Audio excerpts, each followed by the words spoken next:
Gracias, Karina, y gracias a la Universidad de Lima por la invitación para poder compartir un poco la discusión sobre este tema, ¿no?, que ha estado en las últimas semanas y días en el tapete sobre lo importante que es optimizar y mejorar los procesos de planificación y gestión del desarrollo de la ciudad, ¿no? Me parece súper importante que la universidad se convierta en una plataforma, ¿no?, de discusión y de difusión de estos temas que creo que, si bien todos coincidimos, quisiéramos que pudiera eh, estos cambios contribuir a mejorar las condiciones, ¿no?, de vida de la ciudadanía y de la mejora de las áreas que conforman la ciudad.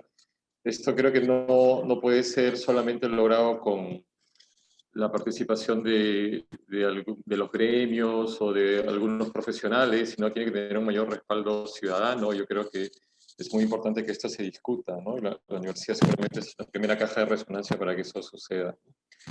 Dicho esto, también trataré de sintetizar un poco la presentación, habiendo ya tenido una exposición bastante detallada de Rodolfo, ¿no?, como nos tiene acostumbrados, que ha explicado con mucho detalle las circunstancias normativas sobre las que se ha desarrollado esta área importante para nosotros, ¿no?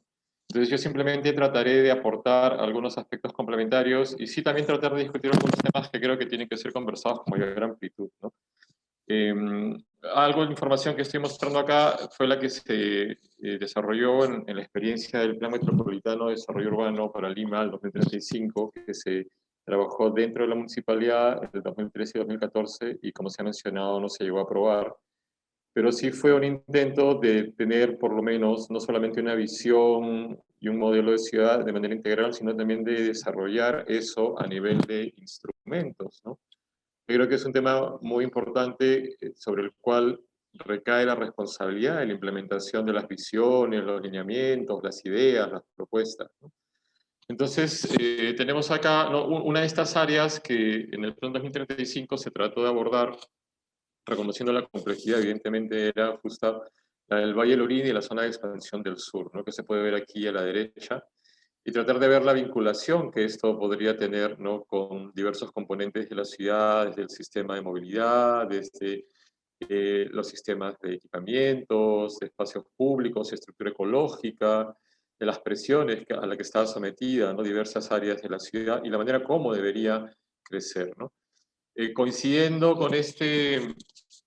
con esta propuesta que se estuvo trabajando, en paralelo también se trabajó a la derecha hacia el sur, como se puede ver aquí en la imagen, hacia el sur del valle, una propuesta para la calificación de una zonificación o una regulación de suelo nueva para las pampas del Lurín, para usos industriales. Y eso sí, teniendo como una condición que toda esa presión se trasladara fuera del valle y que el valle no sea sujeto de estos cambios de zonificación. Se sabe que por ahí siempre se escapó alguna cosa, pero era más la propuesta concentrada en la zona sur de las Pampas, ¿no? Entonces, creo que es importante tener en consideración cómo es que el crecimiento de Lima lamentablemente no ha permitido, ¿no?, por la manera como ha sido de manera tan acelerada en los últimos 60, 70 años, un poco también por la debilidad institucional, que es un tema que vale la pena discutir, no ha permitido que se pueda, y como lo ha explicado Rodolfo también, cumplir, ¿no?, de manera estricta lo que las normas indicaban, entendiendo además que la planificación urbana es imprescindible para poder garantizar un adecuado desarrollo de las ciudades, ¿no? Sin embargo, la planificación urbana también requiere, ¿no?, un contexto de fortaleza institucional, un marco normativo para que pueda implementarse, ¿no? Y es una función pública la planificación urbana. Eso yo creo que también yo quisiera recalcarlo, porque hay muchas actividades que pueden ser asumidas, por ejemplo, por la iniciativa privada, que puede hacer, ¿no?, en muchos casos, mejor gestión de algunos aspectos de necesidad pública que el mismo Estado, ¿no? Por ejemplo, algunos servicios, ¿no?, pueden gestionarlo eficientemente. Pero la planificación urbana es bastante difícil, ¿no?, que pueda asumirla alguna otra instancia más que, más que el Estado, ¿no? Porque en la planificación urbana tiene que equilibrarse los que son los intereses públicos, los intereses privados, ¿no? Entonces no se podría transferir esta responsabilidad. Me parece que difícilmente, ¿no?, se podría transferir estas decisiones a instancias privadas, a pesar de que sí creo que las instancias privadas deberían participar en la planificación urbana, ¿no? Pero finalmente las aprobaciones de las normas y de los planes tienen que surgir de unos consensos políticos que se deben dar en las instituciones públicas como la municipalidad, por ejemplo, ¿no? Entonces, si bien nosotros, la mayoría, probablemente el auditorio tenga un desempeño técnico, o lo va a tener seguramente a futuro, ¿no?, si son estudiantes, y probablemente nos vamos a abocar más a los temas técnicos, hay que ser conscientes que lo que se decide sobre la planificación de la ciudad se aprueba políticamente, ¿no? Entonces, sí hemos visto en las últimas décadas cómo se han logrado aprobar algunos planes, algunas normas. Sin embargo, lo que vemos en estas imágenes a la derecha es que la realidad no necesariamente corresponde, en bastantes casos, ¿no?, lo que las normas indican, ¿no? Porque lo que menciona Rodolfo es bastante claro, el Plan MED del año 90, ¿no?, sobre cómo esta debería ser un área no urbanizable, y ahora vamos a explicar un poco qué es, a qué se refiere esa denominación, ¿no? Imagino lo que hemos ido viendo en los años siguientes es que progresivamente se ha empezado a edificar, edificar, y se puede ver en la imagen del centro lo que reconocimos en ese momento que era, ¿no?, las edificaciones, ¿no? Y claro, por un lado las normas pueden decir que es una zona no urbanizable, pero cuando ya se subdivide los lotes de una de estas áreas para viviendas huerta con terrenos de 1000, 2000 metros cuadrados, que las normas dicen que tienen que tener mayor porcentaje de área libre y poca edificación, pero ya es casi un paso previo a que termine urbanizándose, ¿no? Porque una lotización pequeña de una vivienda con piscinas y que luego con un condominio posterior, entonces termina lamentablemente siendo ya casi un paso previo a la urbanización, ¿no? Por más que las normas indiquen que no deberían ser, ¿no? Entonces hay una situación que también hay que reconocer y que creo que plantea una disyuntiva, porque ahí he visto en los últimos días y semanas como dos enfoques o dos maneras de interpretar esto, ¿no? Como que, por un lado, se indica que, bueno, ya este es un proceso irreversible y que va a ser bastante difícil recuperar, ¿no?, la integridad de esta área como valle, ¿no?, como zona agrícola, y que habría que plantear más bien soluciones un poco más realistas, ¿no?, es lo que se dice, reconociendo que este proceso tiene que seguir dándose, pero de manera más ordenada, ¿no? Y el otro enfoque, evidentemente, en el que se pide que se respete el carácter inicial que tuvo, original que tuvo esta área, y que está contra lo que dicen las normas, ¿no?, y que puede degenerar en una pérdida del valle, ¿no? Pero yo creo que son como dos extremos, ¿no?, y que ahora seguramente se van a sentar en la misma mesa a raíz de la suspensión. Y yo creo que es importante que todos seamos conscientes de los argumentos que se exponen en cada, y que finalmente lo que termine resolviéndose va a terminar siendo, esperamos, ¿no?, resultado de un consenso, y también de ver las capacidades reales que tienen las entidades públicas para generar estos cambios y estas mejoras, ¿no? Entonces, yo por eso quería hacer una revisión rápida de algunos instrumentos que actualmente existen y ver también qué tan fuertes son, qué tanta capacidad tienen como para poder ayudar a que se cumplan estos objetivos, ¿no?, de desarrollo sostenible, de preservación de la estructura ecológica. Y yo creo que la mayoría de limeños estamos de acuerdo, ¿no?, y somos conscientes que son importantes, y probablemente ahora más que antes inclusive, ¿no? Yo sí percibo que las nuevas generaciones ya no se cuestionan, ¿no?, de que por qué hay que preservar un valle, porque es lo normal, o sea, es lo que corresponde, ¿no? Si es mejor para todos que se preserven las áreas naturales, las áreas agrícolas, ¿no? Seguramente antes también había conciencia de esto, pero sí presiento que a raíz de los cambios a nivel global y de la mayor conciencia sobre el futuro sostenible del mundo, esto también influye mucho en la educación, y yo creo que la mayoría, y si por algo, una razón se ha logrado suspender la aprobación de este RIS, creo que es porque escaló a un reclamo ciudadano y no fueron simplemente un grupo de arquitectos o un grupo de facultades de arquitectura que estaban reclamando, ¿no? Y que finalmente el Consejo ha sentido el reclamo de un sector importante de la ciudadanía. Así que por lo menos eso da esperanzas de pensar que puede haber posibilidades. Pero bueno, y entonces, y si se quieren estas cosas, ¿tenemos las herramientas para lograrlo? Esa sería la siguiente pregunta, ¿no? Por ejemplo, ya existe, aquí se puede ver a la izquierda, existe una ordenanza que aprueba la estructura ecológica de Lima, o mejor dicho, lo que sobrevive de la estructura ecológica de lo que antes era un gran valle el Valle del Rímac, que tenía aproximadamente 50.000 hectáreas antes del proceso de urbanización acelerado, que estaba unido al Valle del Chillón, está separado al del Lurín, pero estaba muy próximo, ¿no? Y que ha quedado el Valle del Lurín y ya gran parte del Valle del Chillón han quedado completamente sepultados por la ciudad. O sea, ese componente importante, ¿no?, de la estructura ecológica que eran los valles ya se han disminuido tremendamente, ¿no? Y probablemente era inevitable pensar que en los años 50, 60, cuando llegaban 100.000 personas, 150.000 personas a la ciudad, ¿no?, del interior del país, era difícil pensar que podría haberse desarrollado la ciudad, ¿no?, en bloques de vivienda multifamiliar, con menor ocupación del Valle del Rímac, ¿no? Ese proceso fue muy acelerado y fue muy intensivo y terminó generando la mayor ocupación de áreas del valle, ¿no? Pero la pregunta que deberíamos hacernos es, perfecto, si eso fue así en los 50, ¿no?, y la tasa de crecimiento ya ha ido bajando progresivamente, y teóricamente ya hay mayores capacidades, o deberían haberlas, ¿no?, mayor conciencia sobre la preservación de las áreas naturales. Si es que 60 años después de ese proceso de urbanización acelerado ya no estamos en capacidad de evitar que ese modelo sea inercial, ¿no?, y que simplemente se siga creciendo como una mancha de aceite, ¿no?, el área urbana, con lo cual estaría condenado el Valle del Lurín simplemente a ser, en los siguientes 10 años, 20 años, también a ser arrasado, ¿no?, como pasó lamentablemente con el Valle del Chillón. Y no solamente el Lurín, yo quisiera también mencionar aquí, ya pensando que el futuro de Lima va a exceder las áreas de las provincias de Lima y Callao, sino también va a cubrir las provincias de Cañete, las provincias de Huaral, y al futuro Lima va a tener un área que va a cubrir 5 provincias, ¿no? Entonces la siguiente pregunta es, ¿y cómo va a ser con el Valle de Huaral, ¿no? ¿Va a pasar lo mismo con Lurín? ¿No? ¿Cómo debería ser, sabiendo que se va a extender la metrópoli? Y cuando llegue a Huaral también va a pasar por encima, pues que se va a contener, va a dejar el Valle de Huaral y va a seguir hacia el norte, ¿no? Y lo mismo con Cañete, ¿no? Va a llegar al Valle de Cañete, va a tener una pausa ahí y va a continuar.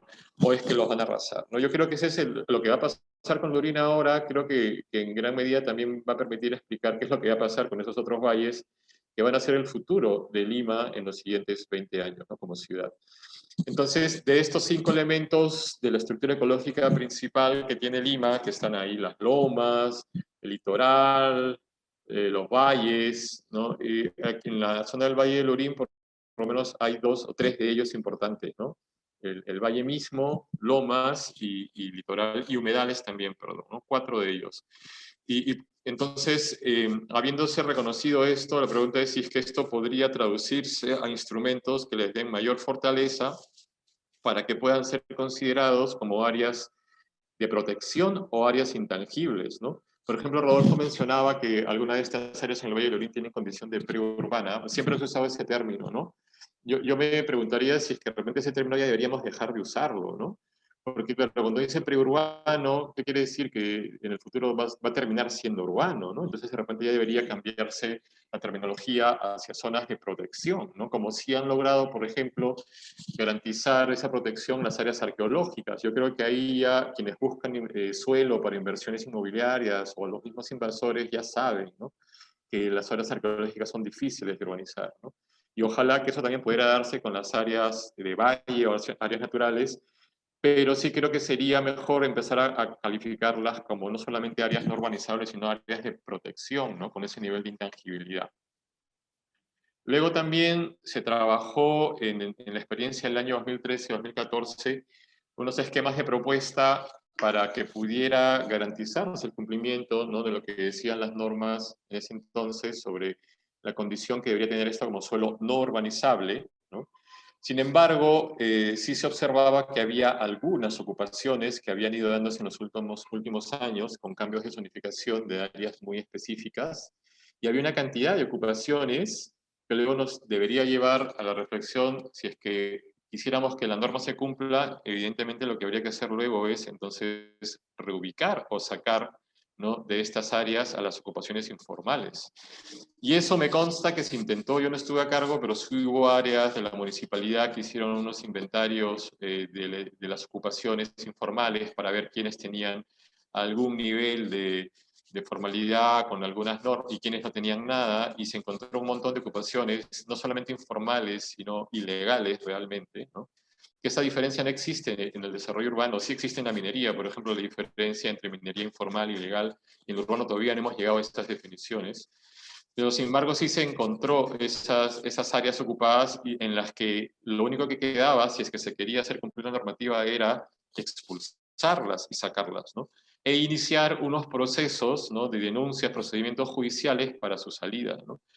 Lo cual también se hizo el análisis legal, lo cual implica un esfuerzo bastante grande, que por lo menos en ese momento se observó que era difícil que la misma municipalidad pudiera emprenderlo, además considerando que la fiscalización está un poco dividida entre la municipalidad distrital y la provincial, que es uno de los problemas que tiene Lima, ¿no?, en relación a la fragmentación de la gobernanza. Entonces, claro, si es que se quiere hacer que las normas se cumplan, hay que ser conscientes, para quienes tomen la responsabilidad, ¿no?, sobre la suspensión del RIS y qué va a pasar luego, es que sí se debería iniciar estos procesos y ver qué se necesita para que esto se cumpla, ¿no? Y probablemente también se pueda llegar a la conclusión de que de repente es bastante difícil, entonces habrá que pensar en maneras de coexistencia entre algunas ocupaciones, ¿no?, y el carácter más de área no urbana que se buscaría preservar. Pero en la imagen de la derecha se puede ver, ¿no?, el nivel de ocupación que tiene el trapecio y más aún la parte más hacia el este de la antigua Panamericana, Huertos de Villena, ¿no? Y no son ocupaciones, por ejemplo, de un solo lote como una planta industrial, que de repente uno puede hacer una demanda judicial a uno de los ocupantes y ganarle y sacarlo. Muchas de estas ocupaciones son inclusive pequeñas ocupaciones de vivienda informal, ¿no? Son varios ocupantes, y ahí entra inclusive una variable social adicional, ¿no? Porque, claro, si se expulsa a residentes informales, luego dónde se les lleva, ¿no? Una cosa es expulsar a una empresa grande, políticamente lo digo, ¿no? El impacto que tiene esto políticamente, y otra cosa es expulsar a un grupo de gente humilde, ¿no? Que además, lamentablemente, hay que decirlo, se utilizó como excusa, ¿no?, la necesidad de contar con agua, y como si este fuera un impedimento, ¿no?, el que no sea una zona urbana para que Ceapal no pudiera poner el servicio de agua, y era una excusa que ya luego ha quedado claro que no era real, ¿no?, que se está aprovechando lamentablemente esta necesidad para calificar terrenos que no tenían ese riesgo de ser áreas informales o terrenos ocupados, ¿no? Entonces, en la propuesta que se trató de avanzar, sí se buscaba preservar, ¿no?, ese carácter de zona no urbana, pero yo quería mencionar todas las implicancias que tiene esto, ¿no? Y si es y que luego que se discuta si es que es posible lograr ese objetivo, ¿no? Luego en la parte de Huertos de Villena igual, que sí era una zona un poco más ocupada, ¿no?, en la que sí ya, digamos, realistamente tendría que pensarse en formas de coexistencia, ¿no?, entre este tipo de lotizaciones grandes, con áreas libres, pero con una fiscalización más efectiva, ¿no? Porque ¿qué sentido tiene que se planifique, que se planteen visiones de ciudad, imágenes de proyectos, cuando la fiscalización no se efectúa, ¿no? Y a nosotros nos pasó, por ejemplo, el año 2013-2014, que una de las razones para que se asigne la zonificación en el área industrial, en las Pampas del Lurín, que están hacia el sur, por la municipalidad distrital, eran que las industrias se estaban ubicando en el valle porque no había nuevo suelo industrial, ¿no? Entonces se solicitaba, por favor, que se actualice la zonificación, y se asignó la zonificación a las Pampas, donde ahora se están haciendo desarrollos industriales formales, ¿no? Sin embargo, pasaron los 5 o 6 años y volvió a entrar esa misma gestión del año 2013-2014 para decir otra vez que la zonificación estaba desactualizada, no correspondía con la realidad, pero ya ahora había que regularizar todo lo que estaba ocupado y ya la zona de valle se tenía que lamentablemente perder, ¿no? Entonces yo decía, pero ¿cómo si supuestamente la intención hace 6 años era la reubicación y nadie hizo ese esfuerzo? No lo hizo nadie, la municipalidad, ni por fiscalizar, ni por expulsar a los ocupantes informales y reubicarlos en la zona, las Pampas del Sur. Entonces, eso también nos tiene que llevar a pensar y qué capacidades de gestión o qué voluntad política tiene la municipalidad distrital, que juega un rol importante en este escenario, ¿no?, para que se puedan generar estos cambios que se requieren para cumplir este objetivo de la visión de un área natural de la infraestructura ecológica de Lima, ¿no? Entonces, de lo que yo he mencionado hasta ahora, he mencionado una serie de conceptos, instrumentos, ¿no? Entre ellos la zonificación, entre ellos la fiscalización, ¿no? Entre ellos he mencionado la clasificación del suelo, un suelo urbano, no urbanizable, urbanizable. Y sí creo que en el contexto actual del planeamiento local es importante reestructurar un poco la organización de estos instrumentos para darle una mayor fortaleza y coherencia, ¿no? Y poder discriminar los que son, por ejemplo, los instrumentos puros de la planificación urbana, de los que son los instrumentos que deben llevar al desarrollo o a la desagregación de la planificación urbana, más aún si es una planificación de nivel metropolitano, que es gruesa, que tiene que ser gruesa inevitablemente, porque cuando uno planifica, cuando uno elabora un plan para una ciudad como Lima, que tiene, ¿no?, 10 millones de habitantes, si tiene más de 100.000 hectáreas de extensión, pero uno puede llegar a un detalle de definir bien una regulación de suelo, ¿no?, a un nivel de manzana. Entonces, uno tendrá esa macro zonificación del plan metropolitano, uno tendrá que desagregarla, ¿no? Y no solamente la regulación del suelo, sino también otros componentes, ¿no?, de la planificación urbana, como por ejemplo los equipamientos, ¿no?, los servicios. Siempre hay una lógica de escala, ¿no?, desde lo general a lo mediano y a lo específico, ¿no? Entonces, hay que ser conscientes que el planeamiento metropolitano tiene que desagregarse o desarrollarse. Pero luego, para que eso, si ya se llega, por ejemplo, a propuestas de planeamiento con el detalle suficiente, luego que eso se cumpla, eso requiere de otro tipo de instrumentos, ¿no?, que son los instrumentos de ejecución y de gestión del planeamiento urbano. Uno no puede esperar que porque la planificación establece, ¿no?, una zonificación, automáticamente la ciudad se vaya, o los actores de la ciudad se vayan a ajustar a cumplir esas normas. Eso normalmente no sucede así. Y lo que hemos visto en Lurín, en gran parte de Lima y en Lurín, es una evidencia de eso.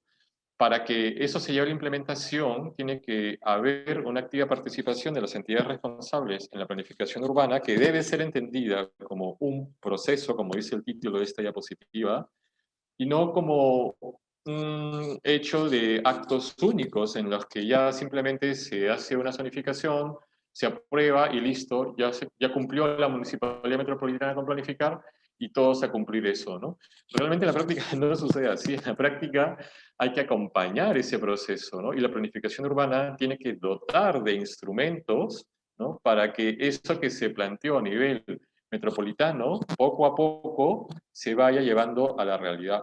Entonces, son instrumentos de naturaleza distinta, que creo que ahora también mencionaré algunos de ellos, que son el soporte, ¿no?, de las propuestas técnicas de planificación urbana. Estos términos en otras legislaciones urbanísticas en otros países están claramente definidos, ¿no?, los que son instrumentos para una cosa, instrumentos para otra cosa, ¿no? De planificación, inclusive los de ejecución son distintos y los de gestión son completamente distintos, ¿no? Luego, otro tema importante creo que es la vinculación que debe tener el plan con otros instrumentos, ¿no? Un plan urbano que defina la visión y la propuesta de planeamiento para un área como el Valle del Lurín. Como ya ha mencionado Rodolfo, por ejemplo, la vinculación con los planes de desarrollo concertado, ¿no? Y cómo esto, si bien tiene que tener una coherencia, que es una cosa que preocupa mucho a los planificadores peruanos y limeños, y yo lo estoy viendo ahora que también estoy participando un poco en la revisión del Plan del Callao y del actual Plan MED 2040, que es algo que es bueno, ¿no?, que es que el instrumento sea coherente, ¿no?, que haya una secuencia lógica, que vincule el plan de desarrollo concertado, que identifique los ejes de desarrollo, que son más generales en un plan de desarrollo concertado, y que luego el plan coja los que le corresponden, ¿no?, para la propuesta urbana, y que luego eso genere un modelo de ciudad, y que luego se desagreguen lineamientos, y que luego vayamos a los indicadores y las metas, y hacia abajo, hacia los instrumentos de planeamiento urbano, ¿no? Esto está bien, pero sí creo que hay una predominancia, ¿no?, o un énfasis más sobre aspectos de políticas y de lineamientos, ¿no?, que en muchos casos lamentablemente no llegan al planteamiento de instrumentos específicos, ¿no? Yo creo que ahí tenemos que fortalecer bastante también en la formación, ¿no?, de los futuros urbanistas y arquitectos, saber que todo eso que se dice, ¿no?, a nivel de modelo de ciudad, esos deseos de que sea una ciudad sostenible, resiliente, justa, ¿no? Todo eso, para que eso se lleve a la práctica, requiere instrumentos. Si no, simplemente terminan siendo buenas intenciones, ¿no? Esto, por ejemplo, que fue lo que avanzamos el año pasado, que sí estuve participando de manera más activa en un intento por retomar el Plan MED 2040, avanzamos hasta el modelo de ciudad, por lo menos, ¿no? Y claro, y sobre esto uno difícilmente puede tener discrepancias, ¿no? Porque se identificaron 7 lineamientos del modelo de ciudad vinculados al desarrollo equitativo, al desarrollo de una estructura policéntrica, al desarrollo de una ciudad segura. Aquí solamente me referiré a uno de ellos por el tema que nos ocupa, que es el sexto. Es una metrópoli que crece en equilibrio con el medio ambiente, ¿no? Que son temas, para comenzar, que creo que deberían discutirse públicamente, ¿no? Nosotros no llegamos a discutirlo públicamente el año pasado, tampoco el año 2013 o 2014, a pesar de que hubo un poco más de difusión, y ahora se está volviendo a trabajar otra vez, por tercera vez, ¿no? Este modelo de ciudad con un equipo distinto dentro del IMP, y sí sería importante que se discuta públicamente si es que realmente, ¿no?, lo que se está trabajando ahora es el modelo que se requiere, ¿no? Y uno de estos temas es el de, como mencionaba, el sexto lineamiento, metrópoli que crece en equilibrio con el medio ambiente, ¿no?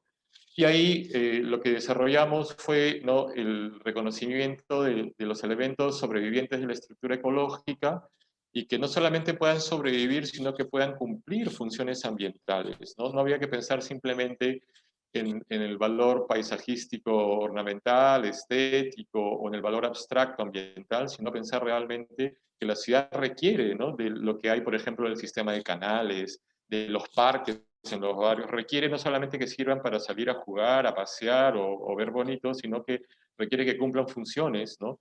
No solamente contribuir a mejorar la calidad del aire, pero por ejemplo a tratar el agua residual, ¿no? A garantizar que no se sigan deteriorando los acuíferos, por ejemplo, ¿no? O a dotar de áreas, ¿no?, de preservación en las lomas, por ejemplo, ¿no? No hay espacios disponibles para, lo suficientes para áreas verdes o espacios públicos en Lima, y habrá que pensar en espacios no convencionales, como el litoral, como las riberas de los ríos y como las lomas, con los cuales se podría llegar a disminuir el déficit enorme que tiene Lima de espacio público, que está alrededor de 3 metros cuadrados por habitante, ¿no? Entonces sí cumplen funciones, no es simplemente por un tema de principios, de cuidado del medio ambiente, de salvar el mundo, ¿no? Eso sí tiene que tener una función clara en el futuro de la metrópoli, ¿no? Y entonces ahí es donde se enmarca, ¿no?, la visión que debería tener ya luego un área más específica como el Valle de Lurín, ¿no? Pero ahí tenemos que ir bajando a un detalle un poco más específico, ¿no?, con todos esos instrumentos que hemos mencionado y cómo deberían tener una organización lógica, jerárquica y con unas relaciones que permitan que puedan ser implementados de manera más eficiente. Acá hay un esquema que trata de explicar lo que se intentó hacer en el Plan 2035 y el año pasado también en el Plan MED 2040, de cómo desde un territorio que se puede ver a la izquierda, un territorio X en una zona de borde de ciudad, como podría ser Lurín, por ejemplo, o Ancón, tenemos un tejido de ciudad y la ciudad termina, ¿no? Es verdad que no termina así siempre tan exactamente, pero se va diluyendo, ¿no? Y hay una zona en la que ya no hay ciudad, ¿no?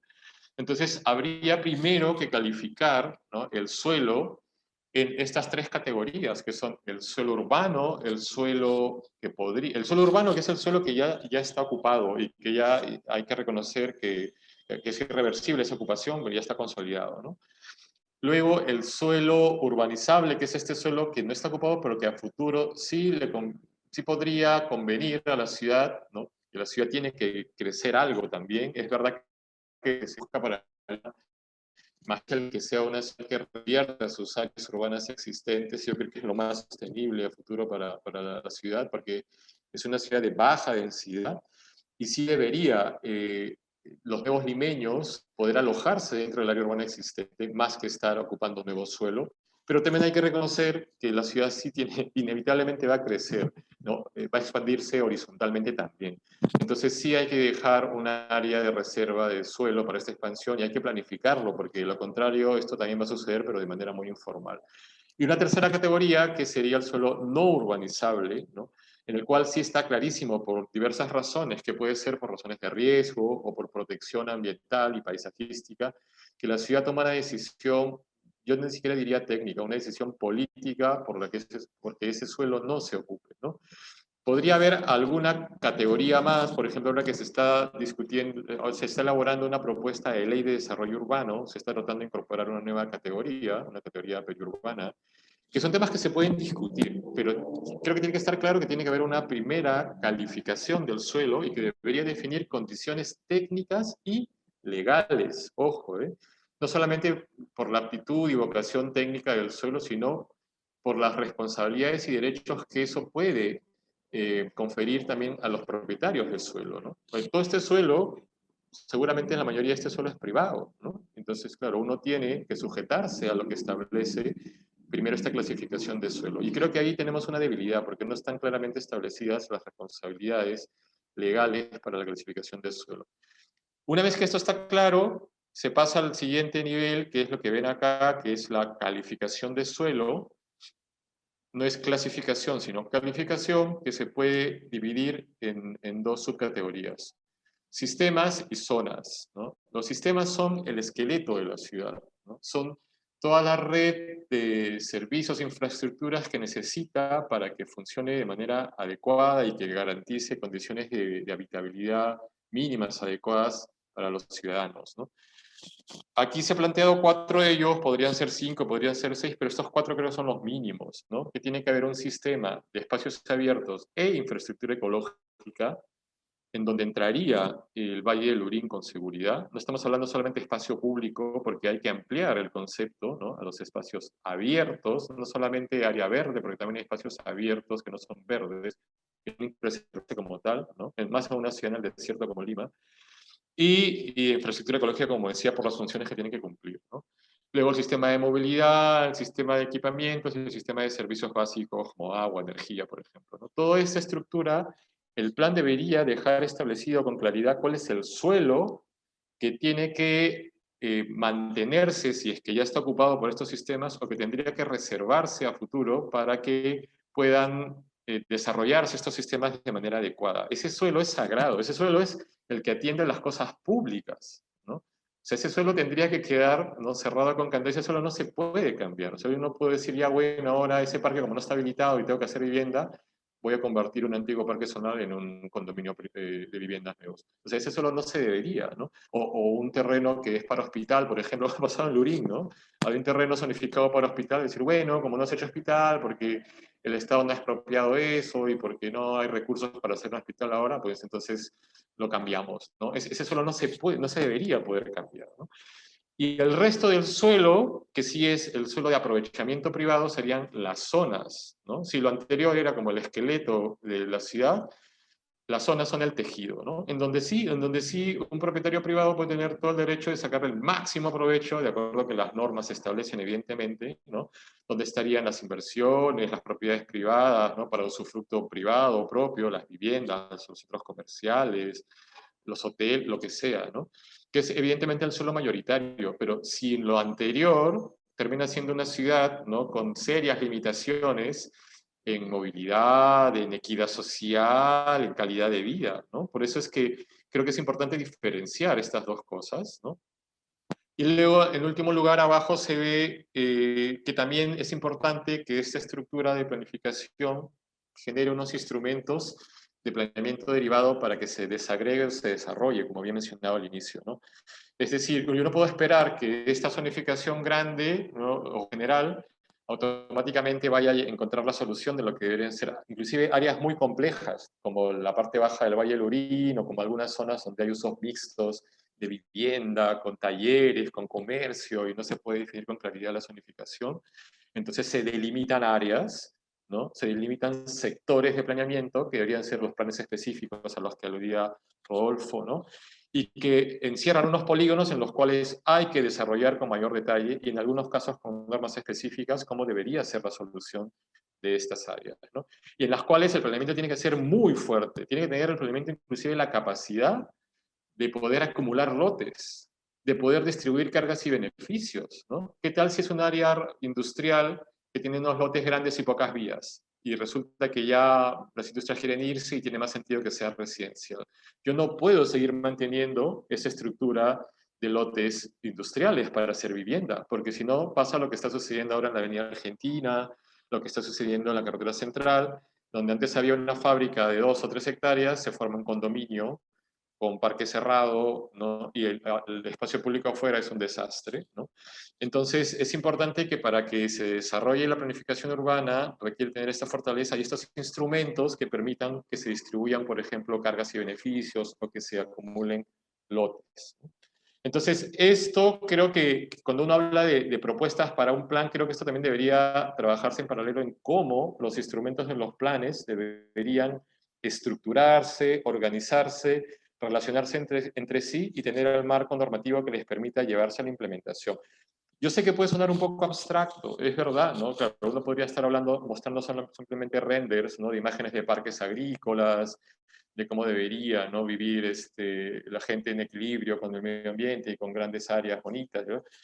Pero sin este otro soporte abstracto que le estoy mencionando es bastante difícil que esas imágenes que tenemos en la cabeza se puedan llevar a la práctica, ¿no? Y entonces, aquí hay algunos ejemplos de algunos instrumentos de gestión, ya para ir cerrando, o algunos intentos en los que participamos para que esto suceda, ¿no? Como algunos, he puesto aquí en verde lo que existe en la norma, se usa poco, que había que fortalecer un poco más, pero sí por lo menos hay algo de esto que se puede usar, ¿no? La contribución por mejoras, al margen de las propuestas de planeamiento que hayan, que serían que una zona va a ser residencial, va a ser industrial o lo que sea, hay algunos instrumentos que permitirían que pudiera haber, por ejemplo, un aporte, ¿no? De lo que son nuevos desarrollos cuando el Estado hace obras de infraestructura que terminan generando un incremento de valor de suelo, ¿no? Y resulta que al Estado no le alcanza para poder cambiar las condiciones o los estándares de estas áreas, ¿no? Porque los recursos son escasos. Sin embargo, se está generando un incremento de valor de suelo privado altísimo. Sí, el Estado podría capturar de alguna manera algo de este incremento para financiar esas obras, ¿no? Eso se ha demostrado con claridad en la peatonalización que se ha hecho en el centro de Lima, que se hizo el año 2012-2013, en el Jirón Ucayali, ¿no? El valor de incremento de las propiedades, y uno lo puede ver cómo ha mejorado, ¿no? Los restaurantes, las tiendas. Si solamente se capturaba un pequeño porcentaje de ese incremento de valor sin afectar para nada la rentabilidad de las inversiones, esa es una condición básica, sin afectar, se podría haber pagado la obra, no tendría por qué haberla pagado la municipalidad, y todos terminaban ganando, y ese dinero se podría haber utilizado para otra cosa probablemente más necesaria, ¿no? Entonces eso se puede hacer, ¿no? Luego también se puede hacer la creación de fideicomisos, ¿no? En donde se puede crear alianzas entre entidades privadas o públicas que generen mayor confianza en la que se puede, en nuevos desarrollos, por ejemplo, colocar en los fideicomisos la misma propiedad del suelo y los ingresos que vayan generando las operaciones, y en el fideicomiso se define el destino para el cual deberían ir estos ingresos, ¿no? Podrían ser para mejoras de obras en el entorno, ¿no? Y esto se intentó utilizar, por ejemplo, en Ancón, en el desarrollo de Ciudad Bicentenario, se intentó utilizar también en Lurín, en Las Pampas, cuando se hizo la propuesta hacia el sur del valle, en la zona industrial, en donde veíamos que no había la posibilidad de aplicar instrumentos de captura de valor con facilidad, pero sí se podía de manera indirecta, por ejemplo, en las tablas de aportes, cuando uno urbaniza un suelo nuevo, uno tiene que dejar unos porcentajes de suelo como obligaciones para cosas públicas, ¿no? Y sí se podía, aprovechando que esto existía, agregar un porcentaje adicional, creo que era 2% para el fondo el FOMUR, de renovación urbana, ¿no? Y se podía agregar un punto adicional y crear un fideicomiso al cual podrían aportar, ¿no? Los propietarios de este suelo, no solamente en suelo mismo, sino inclusive si es que hacían obras a las que no estaban obligados a hacer, pero de beneficio público, podrían aportar también ahí en ese fideicomiso el valor de esas obras, ¿no? Lamentablemente, la gestión que entró después que estuvimos nosotros asumía que el fideicomiso tenía que crearse automáticamente, que la ordenanza tenía que haberlo creado y que si es que no existía, ya lamentablemente pues no había cómo aplicarlo y se dejó de lado, ¿no? Así que ese fue un intento indirecto de poder capturar algo del incremento de valor del suelo para poder redistribuirlo en temas de necesidad pública, pero creo que es algo que tiene que fortalecerse y aplicarse también en áreas como la parte baja del Valle del Lurín, ¿no?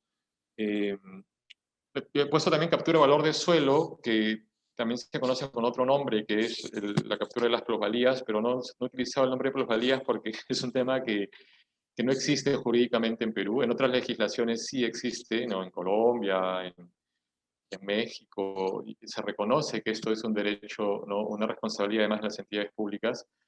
Pero aquí todavía ese debate no se ha dado y creo que es necesario que se dé y pensar si es que algo de esto se puede aplicar en el Valle del Lurín, ¿no? Transferencia de derechos edificatorios sí existe también, pero no se ha podido aplicar, o el reparto de cargas y beneficios, como mencionaba, ¿no? Que también debería llevar a la acumulación de lotes y a la redistribución en nuevas áreas de lo que son beneficios propios de aprovechamiento de nuevos desarrollos inmobiliarios, pero al mismo tiempo las cargas en las que debería caer, por ejemplo, los servicios públicos, las vías, eso también tiene que ser de distribución equitativa entre todos los propietarios del suelo, porque de lo contrario, si a uno le toca por la zonificación todo el beneficio y a otro le toca todo el perjuicio, entonces terminan pasando cosas como la del terreno del Hospital de Lurín, en que nadie se quiere perjudicar y presiona para que le cambien la zonificación, ¿no?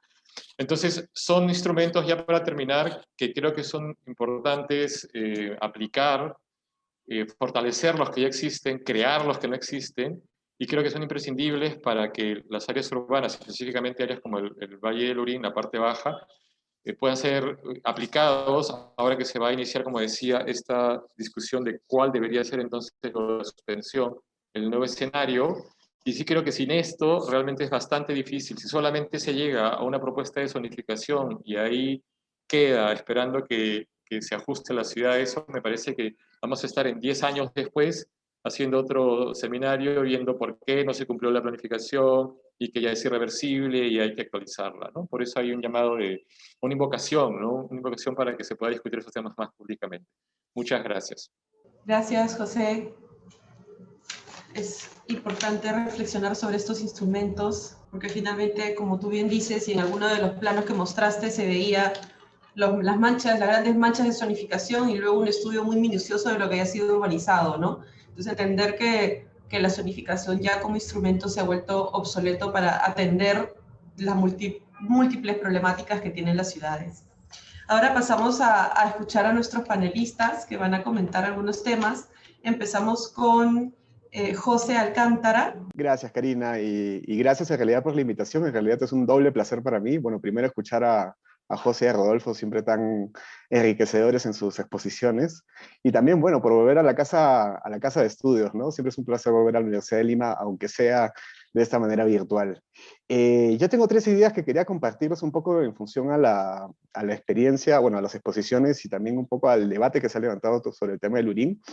Y una primera pregunta que me hago es el tema de la legitimidad, ¿no? Finalmente, ¿cómo construir legitimidad en función a procesos como este, ¿no? Y realmente, un poco lo que hemos visto es que no pasa necesariamente por el cumplimiento o la adecuación a determinada normativa, ¿no? Sino que más bien es un proceso que es mucho más legítimo, valga la redundancia, a partir de realmente abrir el debate y finalmente poder tejer entre los diferentes actores un proyecto de ciudad, ¿no? De la ciudad que queremos, o en este caso, de la relevancia que puede tener el valle para la metrópoli en su conjunto, ¿no? Entonces, preguntémonos y sigámonos preguntando finalmente cómo construir esa legitimidad, que como digo, son procesos que creo que se hacen sumamente evidentes en una discusión como el caso de Lurín, ¿no? En realidad, cuando lo hemos conversado siempre es que no solo pasa por una decisión, como lo mencionaba Rodolfo, casi única, pues finalmente de la visión que pueda tener la Municipalidad de Lima, ni siquiera por el aporte que creo que propositivamente han hecho los sectores, sino realmente desde un consenso que se manifiesta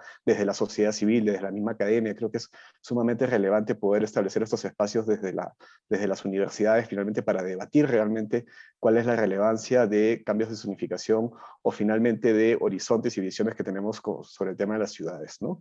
Lo otro que me parece importante finalmente es reconocer cuál es esa sensibilidad particular en la que nos encontramos ahora, ¿no? Creo que el Bicentenario también es un momento que debe servir como una oportunidad para al final, a partir de esta conmemoración, revisar cuáles son las ciudades que hemos gestado en los últimos años y finalmente cuáles son las ciudades que queremos construir para el futuro, ¿no? Casi en el centenario, pues estábamos celebrando, en el caso de Lima, con 300.000 habitantes, ¿no? Estamos en 10 millones de habitantes y realmente creo que es un punto de quiebre, o deberíamos verlo así, para finalmente repensar un poco cuáles son esos instrumentos y también cuáles son esos procesos que deberían de finalmente gestar nuevas ciudades o administrar las existentes, ¿no? Creo que eso es un tema importante. Lo otro que también me parece relevante, pues, es el tema de cambio climático, ¿no? Estamos en la segunda ola de la pandemia, pero realmente el cambio climático hay que verlo como un tsunami, ¿no? Y ese tsunami también nos obliga a repensar un poco finalmente cómo adecuamos esta lectura territorial en función a esa demanda y esa exigencia finalmente proteger espacios más saludables, más vivibles, más justos, más equitativos, ¿no? La emergencia sanitaria evidentemente también es un tema que nos llena de una sensibilidad particular, ¿no? Y la pregunta un poco que siempre nos hacemos en el ministerio es cómo construir ciudades más saludables, ¿no? Y evidentemente hay una primera atención a incrementar la infraestructura sanitaria de las ciudades con equipamientos de salud, pero evidentemente las áreas verdes y la infraestructura natural juega un rol también sumamente importante para finalmente poder establecer ciudades más saludables, ¿no? Creo que esa mirada en donde la infraestructura gris no agota la discusión sobre el tema de ciudades, sino que finalmente esta lectura un poco más de mosaico, en donde finalmente el ecosistema, además como lienzo principal sobre el cual se construyen las ciudades, es un tipo de aproximación sumamente necesaria para finalmente repensar la relación entre las ciudades y sus ecosistemas, ¿no? Y finalmente cómo esos ecosistemas, desde sus propios servicios ecosistémicos, contribuyen a una atención a la emergencia sanitaria y, como mencionaba, este próximo tsunami que se nos viene con el tema de cambio climático, ¿no? Entonces, esos son un poco los temas que nosotros hemos puesto. En realidad, esta es una discusión que también creo que no se agota en el Lurín. Creo que el Lurín, si bien es un tema todavía no superado y que todavía suscita mucho la discusión que podamos tener sobre el tema, creo que también trasciende al Lurín, ¿no? Y deberíamos de pensar finalmente cómo este tipo de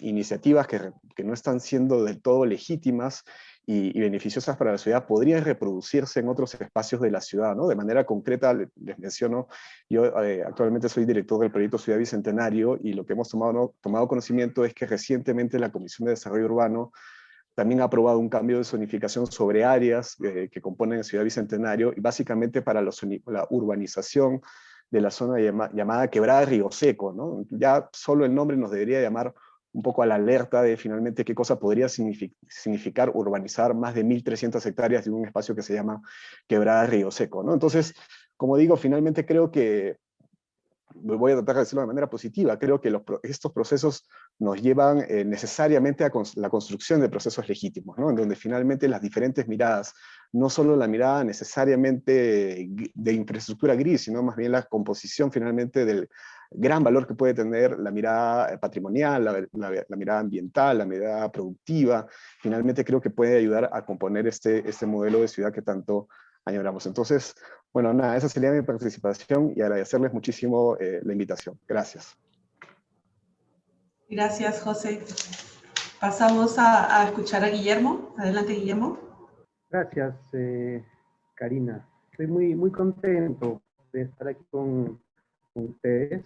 Primero, gracias a los ponentes por compartir sus ideas con nosotros y también gracias a la cátedra por haberme invitado a hablar un poco también de mis propias ideas. Bueno, mientras veía un poco las ponencias de los arquitectos, no podía dejar de pensar en la complicada historia pasada de los planes hechos para Lima, ¿no? Que como hemos visto, no son pocos, ¿no? Es decir, la planificación e instrumentos no faltan, ¿cierto?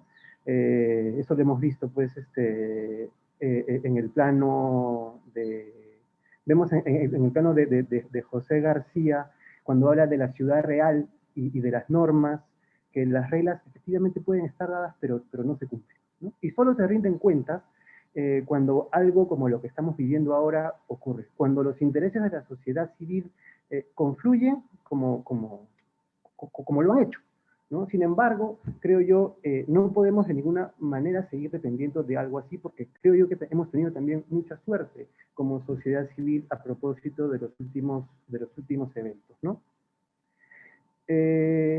Si bien se ha hablado bastante en las ponencias de la situación de la planificación a partir del plan de MED, Pienso también en la situación de Lima un poco antes, ¿no? A mediados de los años 40, probablemente, previamente al plan piloto, ¿no? Que como sabemos es el primer plan un poco, digamos, de verdad que se trató de implementar para Lima, ¿no? Ese fue un contexto muy complicado, lo saben, ¿no? Y el plan en buena medida pretendió o pretendía enfrentar la enorme presión inmobiliaria de esas épocas, ¿no? Recuerden que en esos años ya experimentábamos pues el boom suburbanizador de la vivienda chalet, el cual ya asomaba como proceso metropolitano, ¿no? Es decir, más allá del triángulo entre el centro, el puerto y los balnearios, ¿no?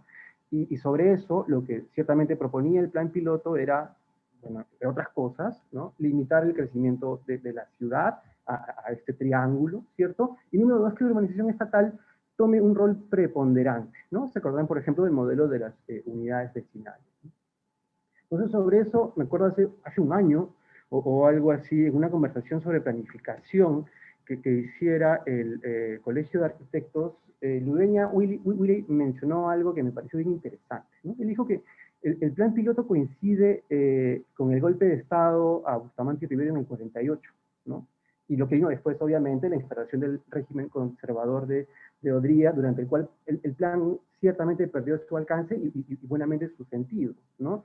En un momento cuando probablemente, qué sé yo, los urbanistas y el Estado en conjunto estaban probablemente más concentrados en el creciente problema de las barriadas más que en las implicancias de la especulación inmobiliaria privada, ¿no?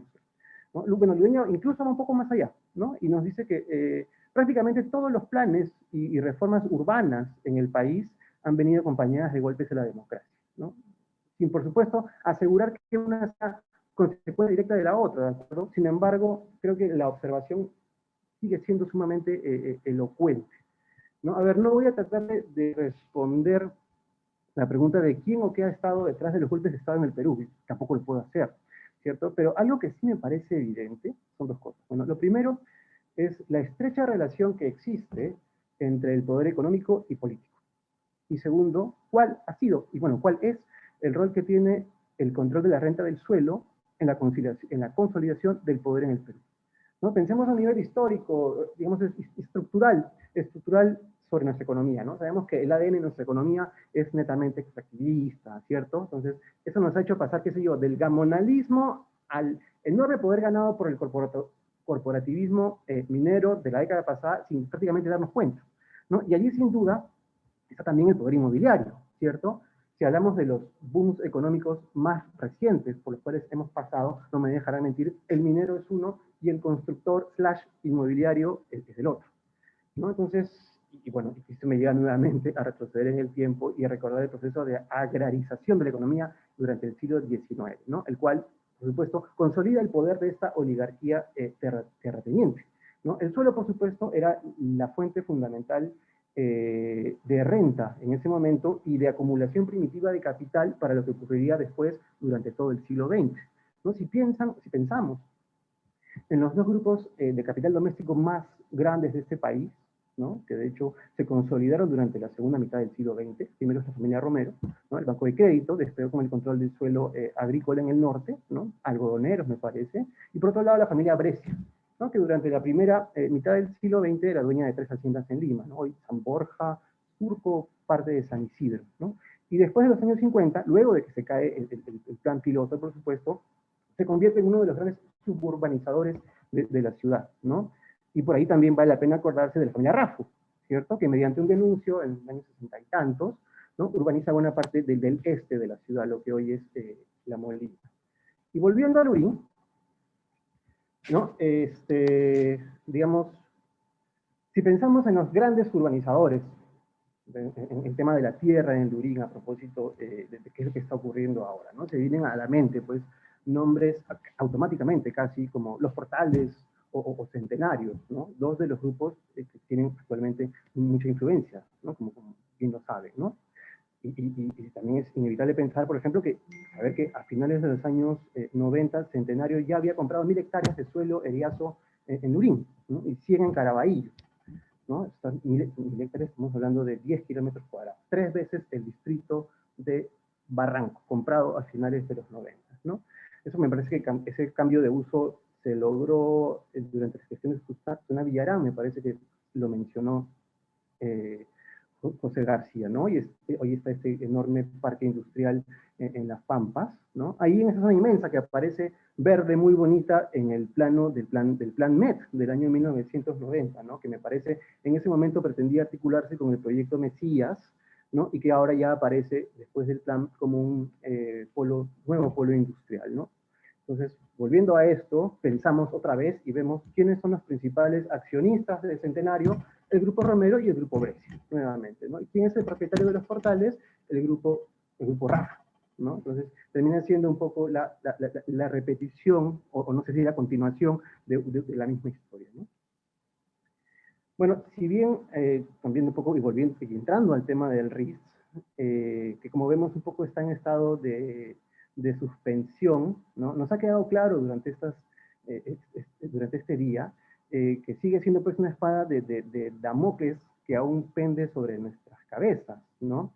Y por supuesto no solo implica la amenaza sobre el Valle del Urín, sino sobre todo aquello que tendemos a valorar hoy en las ciudades, ¿no? Y se me ocurre sobre eso pensar en una imagen, ¿no? Los dos grupos económicos más grandes del país, por un lado, y por otro lado, estamos en el municipio de Lurín, ¿no? Un distrito con un presupuesto per cápita que creo que está por debajo de los 1.000 soles y donde un cuarto de su población está debajo de la línea de pobreza, ¿no? Y ese es el distrito, digamos, el pedazo de ciudad, más que el municipio, vamos a decir, claro, la gente, ¿no? Que tiene la enorme responsabilidad, primera responsabilidad de aguantar el último valle de la ciudad. Y pregunto ahora, ¿un plan es suficiente para proteger eso que nos queda? ¿No? Más allá de un plan, pensar en la planificación como disciplina y los instrumentos con la que ella cuenta, entendidos desde la planificación misma, ¿no? Si es que estos bastan para evitar, a ver, no voy a decir un golpe de Estado, ¿no? Pero sí para evitar que venga un alcalde o un consejo a hacer lo que quiera en Lurín, como dice José García, en Mala o en Chancay, ¿de acuerdo? Y creo yo que como las cosas están pues actualmente, si es que no cambian, ¿no? La pregunta no es si la discusión del Valle va a suceder o no, sino más bien cuándo va a suceder, ¿no? Como también lo ha planteado José García.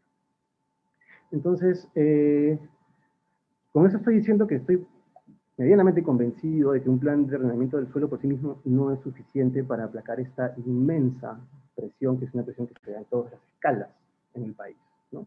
Y por tanto, como lo plantea José García, es fundamental discutir cuáles son los instrumentos de gestión que se necesitan para esto. Y ahí están cosas como las leyes y por supuesto la regulación del mercado de suelo, ¿no? ¿Qué posibilidades tiene un plan para regular un mercado de suelo, digamos, salvaje, sin que hubiera una ley de suelo?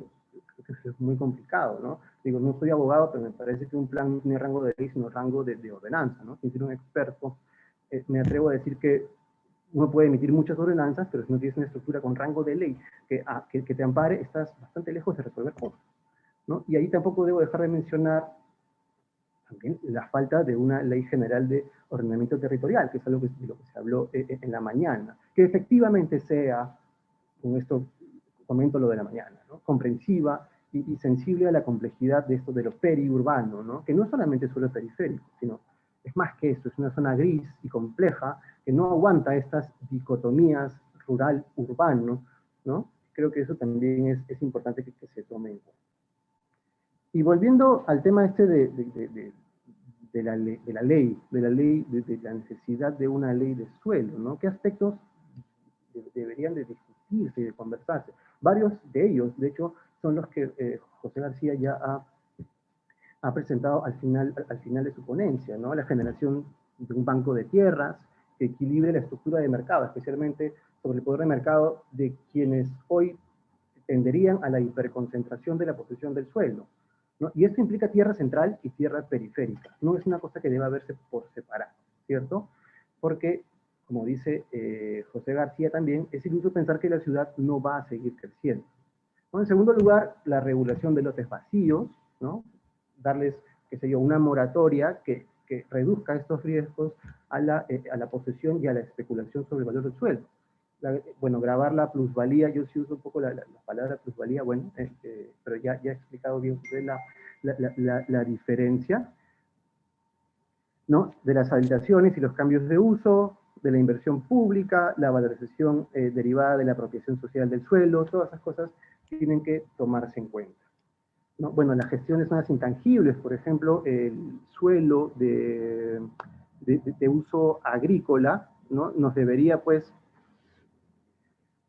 permitir que se reduzcan los incentivos para el tráfico y el cambio de uso paulatino, un poco de esos caballos de Troya que menciona el arquitecto Castillo, ¿no?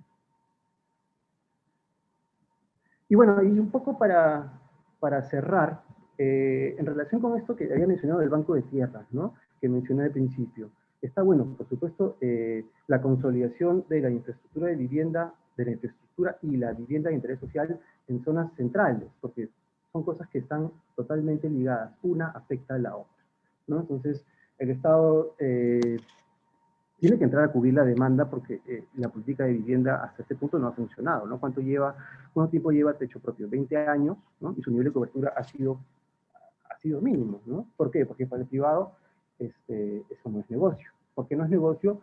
Porque el suelo es demasiado caro y el subsidio no sirve, porque el bono familiar, como dice Calderón, no ha servido para abaratar la vivienda, sino ha servido para inflar directamente el precio del suelo. Es decir, no va a la gente, sino al especulador.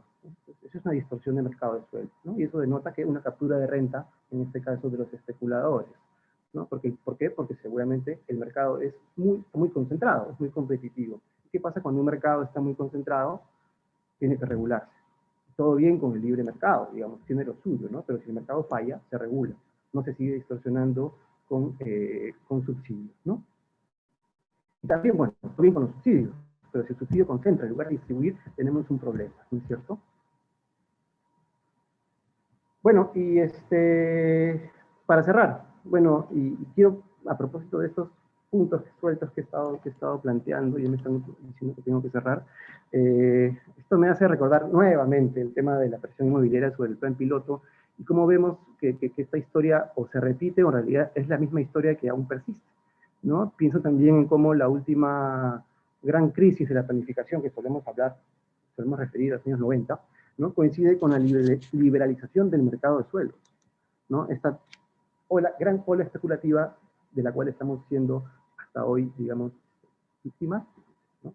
Yo creo que si no volvemos al entendimiento de esas fuerzas que llevaron a esos cambios, me parece imposible que sigamos, que podamos aspirar a un verdadero cambio en la gestión de nuestras, en este caso del Valle del Lurín y de todas nuestras ciudades en general. Muchas gracias.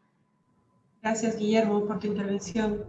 Vamos a terminar este panel con dos preguntas, una a Rodolfo Castillo y una a José García Calderón, que podrán responder brevemente, y el panel también, si es que lo desean así. Vamos a empezar con la primera pregunta a Rodolfo Castillo. ¿Qué medidas cree usted que pueden aplicarse para evitar que suceda lo que impone la zonificación urbana y continuar con la idea de vocación de área turística, cultural y creativa, dando en cuenta no solamente la exposición, sino... Uy, creo que se fue el arquitecto. Ah, no, está. Ah, es que apagó su cámara, perdón. Teniendo en cuenta su exposición y también las intervenciones de nuestros panelistas.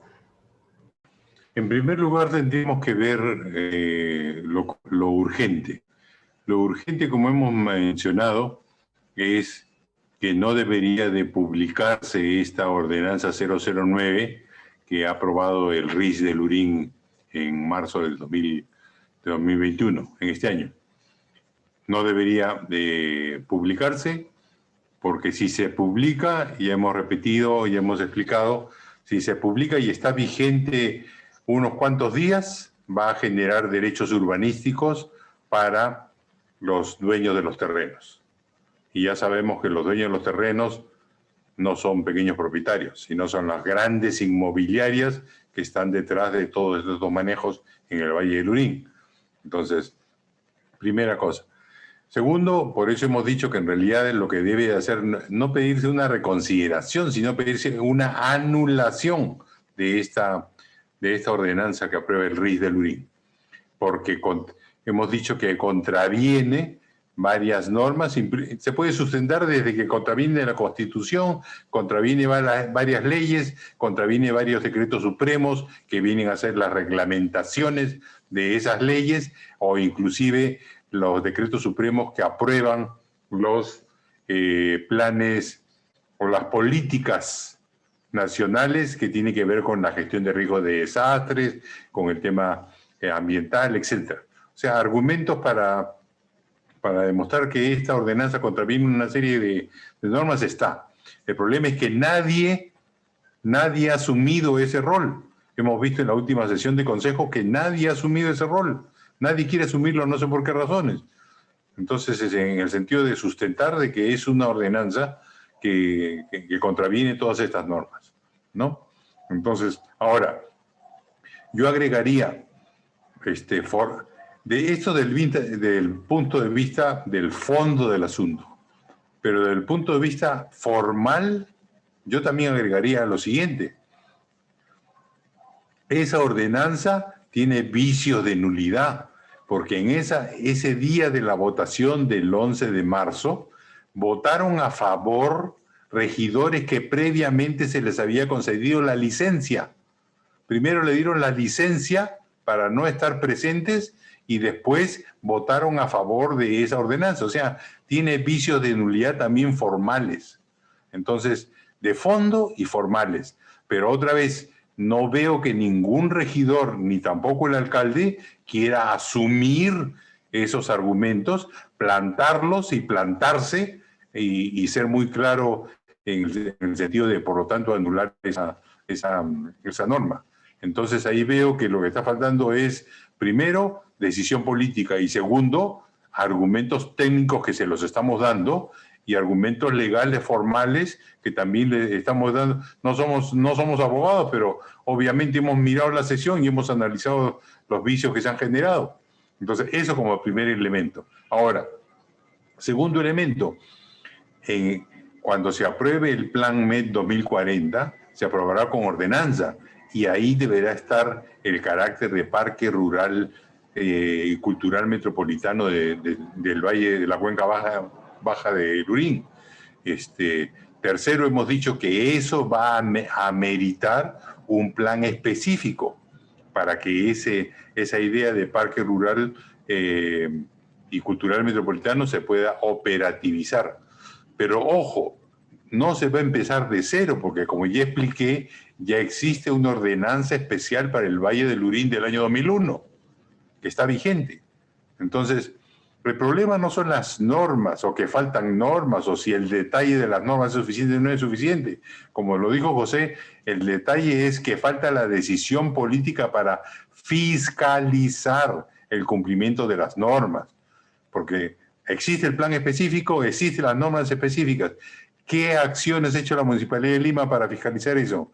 ¿Qué acciones ha hecho la Municipalidad Distrital de Lurín para fiscalizar que se cumpla eso? No las hacen. Entonces el problema no está en que si la norma dice, no dice, hay un vacío. El problema está en que no se fiscaliza el cumplimiento de las normas. Y seguimos pidiendo más instrumentos, más detallado, más leyes, y no nos damos cuenta que en realidad, perfecto si tenemos más normas, más leyes en el Perú, pero que tenemos las suficientes normas para hacer respetar si es que se hace una fiscalización del caso. Y para terminar el tema, hay que recordar una cosa. La zonificación urbana es un instrumento de un plan urbano. Es un instrumento para hacer operativo un modelo de ciudad que se quiere lograr. ¿Cuál fue el argumento de la Municipalidad Distrital de Lurín para plantear esta propuesta de este cambio de zonificación, este RIS, este reajuste integral de zonificación, no solamente en el año 2020, sino desde años anteriores ha estado insistiendo? ¿Cuál fue su argumento? Y que no se pone en ningún sitio. Lo que quería es generarse recursos. O sea, quería utilizar a la zonificación, vendiendo la zonificación, vendiendo los usos de la zonificación, vendiendo los usos del valle, quería para generarse recursos de corto plazo para hacer algunas obritas para esta gestión municipal. O sea, en otras palabras, que quería vender el Valle de Lurín por un plato de lentejas. Por un plato de lentejas, ¿no? Es decir, eso era lo que querían. Y muchas municipalidades ven a la zonificación como el instrumento para generarse recursos rápidos y de corto plazo para su gestión actual. Y no le interesa qué cosa vendan. Si venden un parque, venden un futuro hospital, venden una zona turística recreativa o una zona de riesgo de desastre, no le interesa qué vendan. La cosa es que ellos saben que cambiando la zonificación ellos van a ganar. Y además se ha visto y se ha dicho cuánto dinero hay detrás, cuántas inversiones hay detrás de este intento de convalidar el RIS de Lurín. Y, por ejemplo, a quien he leído que ha hecho un estimado de lo que puede estar generándose ahí es el arquitecto Ruiz de Somocursos, que más o menos señala que detrás de esto mínimamente deben haber unos 500 millones de dólares que pueden generarse a partir de este cambio de zonificación, que simplemente va a ser poner la punta del pie en la puerta para después entrar con todo y consumir y depredar todo el Valle de Lurín en las partes más altas. Entonces, 500 millones de dólares. ¿Qué cosa se imaginan ustedes? ¿Cuál es el argumento que está moviendo a todos? ¿Cuál es el apuro de los regidores? Dicen, máximo en 2 meses debe estar esto resuelto, de lo del RIS de Lurín. Y nosotros le decimos, esperen a que se apruebe el Plan MET 2040. No. Máximo en 2 meses tiene que estar resuelto esto. ¿Cuál es el apuro? ¿Cuál es el apuro? ¿Cuál es el apuro de algunos funcionarios también municipales en el sentido de insistir que esto sea lo más breve posible? Cuando saben que la misma municipalidad a la que pertenecen está haciendo el Plan MET del 2040. ¿Cuál es el apuro de las autoridades? ¿Cuál es el apuro de los funcionarios en relación a esto? Y yo digo, bueno, serán 500 millones de dólares para mucha gente. Me pongo a pensar, porque por el lado técnico no hay argumentos. Por el lado legal tampoco hay argumentos. Entonces, ¿dónde están los argumentos? ¿Dónde está la urgencia de que esto se apruebe contra viento y marea? Entonces ya uno tiene que comenzar a pensar que, un poco como Guillermo nos ha hecho reflexionar, que aquí hay un tema que es el capital inmobiliario. Detrás de todo esto está el capital inmobiliario. Esa es la única explicación. Y ese capital inmobiliario comprará normas, comprará lo que sea, o cooptará, repito, cooptará autoridades y funcionarios en la manera que queda conveniente. Eso no es inusual en la historia de nuestra ciudad en las últimas décadas. Pero yo quiero terminar remarcando una cosa. Podrán decir que los instrumentos no son suficientes, pero sí quiero remarcar una cosa. Con el Plan MET 1990-2010 y con la creación del IMP en los años 90, en el año 90 y 91, hemos resistido la depredación del Valle de Lurín durante 30 años. Entonces, eso de que no se puede, que no sirve, la realidad lo desmiente. Esos fueron nuestros instrumentos. El Plan MET, con lo que ya hemos explicado cómo definía al Valle de Lurín, y el IMP haciendo respetar el Plan MET. 30 años hemos aguantado esta presión inmobiliaria. Ahora hay que retomar la lucha y seguir en ese empeño. Y no decir, no, lo que pasa es que los planes no sirven, no, lo que pasa es que los instrumentos no son suficientes. Cuando se quiere y hay decisión política e institucional, todo se puede. Muchas gracias. Gracias, Rodolfo. En ese sentido, José García Calderón, si pudieras responder, muchos caballitos de batalla que utilizan para pedir estos cambios o estos reajustes es el nivel de ocupación, la necesidad de agua, etcétera, ¿no? Entonces hay una pregunta para ti y para quien quiera también contestarla brevemente. Los niveles de ocupación son un proceso irreversible, según la pregunta.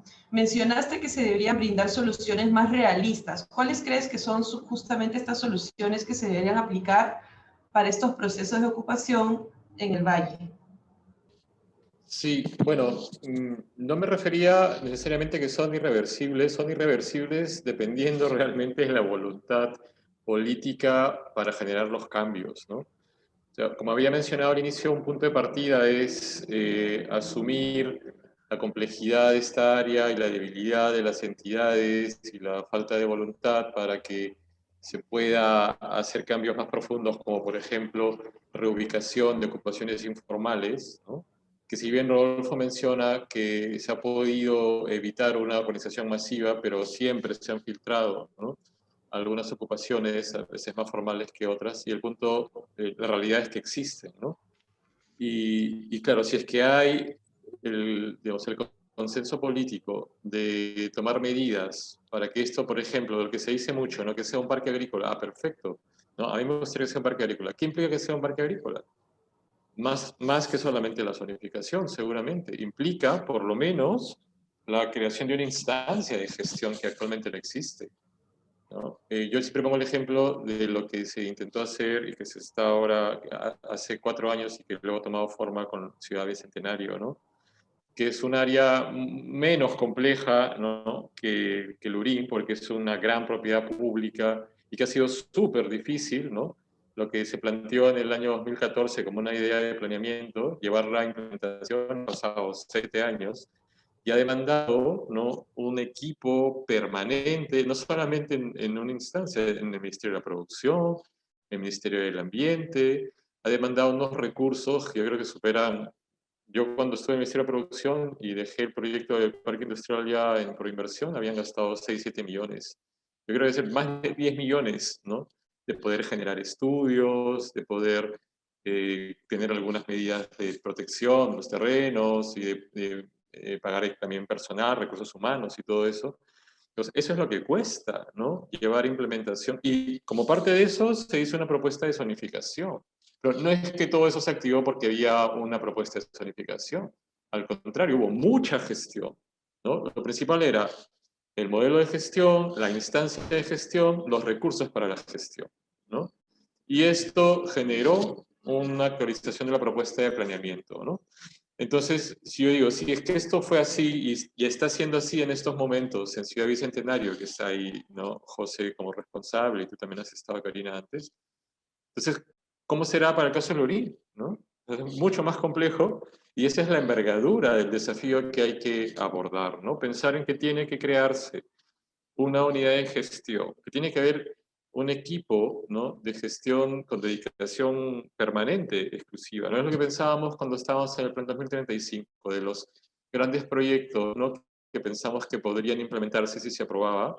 Demandaba por lo menos la creación de un equipo, de que el equipo del plan se desagregara en subequipos, ¿no?, y con recursos, ¿no? Y yo luego de haber pasado por el Ministerio de la Producción, me doy cuenta que tendría que haber sido, ¿no?, para que las propuestas del plan metropolitano se hagan la implementación, supongamos si se apostara por 5 o 6 proyectos grandes en Lima, ¿no?, como áreas o proyectos grandes, cada uno con 10 personas, cada uno con unos 4 o 5 años de gestación y con los recursos que eso implica, ¿no? Esa es la envergadura del esfuerzo que hay que hacer, ¿no? Si es que esa es la decisión, a mí me parece que sí se puede hablar de que hay posibilidades de crear un parque agrícola, ¿no? Si es que no existen las condiciones, la voluntad, los recursos, el contexto, probablemente solamente vamos a estar un poco más cerca a la normativa de zonificación, a la defensa quijotesca, diría yo, en el buen sentido, ¿no? Es como contra el sistema, contra todo, ¿no? Pero probablemente en 10 años vamos a ver que se ha podido hacer algo, pero no tanto, y terminará ocupándose un poquito más, ¿no? Entonces, a mí sí me gustaría que se discuta esto, ¿no?, ahora que se van a volver a juntar los ministerios, que es una cosa que me vale la pena llamar la atención, ¿no?, porque normalmente los ministerios no habían tenido una participación tan activa en estos temas, ¿no? A mí me ha llamado mucho la atención ver ahí en el Templo del Sol de Pachacamac al alcalde y a 3 ministros discutiendo sobre el futuro, ¿no?, de un área de Lima. Eso es excepcional. Yo creo que esa es una de las fotos que debe quedar para, ¿no?, el registro de la historia de la ciudad. Entonces sí hay una oportunidad, evidentemente, pero sí creo que hay que transmitir, ¿no?, digamos, información sobre la envergadura del esfuerzo que hay que hacer para que todas estas visiones, esas intenciones, puedan llevarse a la práctica, ¿no? Entonces, ojalá que este foro sirva un poco, ¿no?, para que se active un poco el llamado ciudadano a las autoridades y se asuma con ese nivel de complejidad para que se consiga el objetivo que todos quisiéramos que se pueda dar, ¿no? Muchas gracias. Y una última pregunta, de repente alguno de nuestros panelistas quisiera contestarla. ¿Qué mecanismos legales existen para que la sociedad civil pueda informarse sobre estos cambios que desean ejecutar los municipios? ¿Hay leyes que regulan esto? ¿Cómo se creería que la ciudadanía se pueda informar mejor, mucho más rápido, ahora que tenemos además tantos sistemas, redes sociales, etcétera? ¿Cómo hacer que esta información llegue, además en el momento que tiene que llegar, no después, ¿no? Porque casi siempre estamos reaccionando, a pesar de que sí se ha empezado a ver este tema con anterioridad, pero la ciudadanía, a lo mejor la gente que no vive en Lurín, ¿cómo se podría enterar, ¿no?, de estos mecanismos antes de que sean debatidos o discutidos? No sé, de repente, José Alcántara, la comunicación, que es bastante importante. Sí, como mencionaba, o sea, si bien hay un procedimiento que determina la normativa, no es suficiente, ¿no? En el caso de Lurín creo que ha sido sumamente evidente, ¿no? O sea, si bien hay una fase de exhibición pública, incluso creo que hay muchos vacíos por mejorar, ¿no? Incluso se hizo una primera presentación de una primera propuesta, pero la segunda propuesta no necesariamente condicionaba a que se levanten las observaciones de manera pública, ¿no? Entonces, finalmente, los procesos terminan siendo ilegítimos, pero no precisamente porque no cumplan la norma, sino que finalmente no generan la apropiación y el involucramiento de los actores sociales en función a un proceso como este, ¿no? Entonces, creo que, una vez más, un poco la idea que trataba de llevar en mi intervención anterior es cómo se construyen procesos de legitimidad a partir del involucramiento y la comunicación y la participación y el apropiamiento de los diferentes actores sociales sobre una propuesta como esta, ¿no? Entonces, una vez más, creo que tiene que, más allá de la normativa, de los mismos instrumentos, tiene que haber realmente una vocación por finalmente sumar, finalmente en lo que podría ser la intervención de un cambio de zonificación como este o de cualquier tipo de intervención sobre el tema de las ciudades, ¿no? Creo que esta foto que mencionaba José García, creo que es una buena sensación en todo caso, es un buen sentir de lo que debería de empezar a involucrarnos a todos como sociedad, ¿no? La presencia de 3 ministros, pero también no solo de los 3 ministros, ¿no? También en esa foto aparece la sociedad civil. Creo que la academia y el gremio ha sido muy activista en función a sumarse a lo que es cualquier tipo de decisión que se tome, y creo que eso más bien debería verse desde la misma municipalidad como un activo a consolidar, ¿no? Y a finalmente fortalecer el involucramiento, la sensibilidad y lo que permite finalmente la viralización de procesos como este. Creo que las redes sociales, y si bien yo mencionaba que el tema de la virtualidad pareciera que nos aleja, pero en realidad hasta cierto punto nos puede llegar a acercar para finalmente activarnos muy prontamente y poder estar. Yo no estuve físicamente en Lurín, pero me he sentido ahí y creo que muchos nos hemos sentido ahí. Entonces creo que finalmente hay mecanismos que más bien creo que la municipalidad y finalmente los tomadores de decisiones y los planificadores deberían de capitalizar finalmente para el beneficio y la legitimidad de los procesos que finalmente se tomen en torno a las ciudades, ¿no? Buenísimo. Muchísimas gracias entonces a todos, a los panelistas que nos acompañaron, a los expositores, y vamos a dar por terminado entonces este bloque.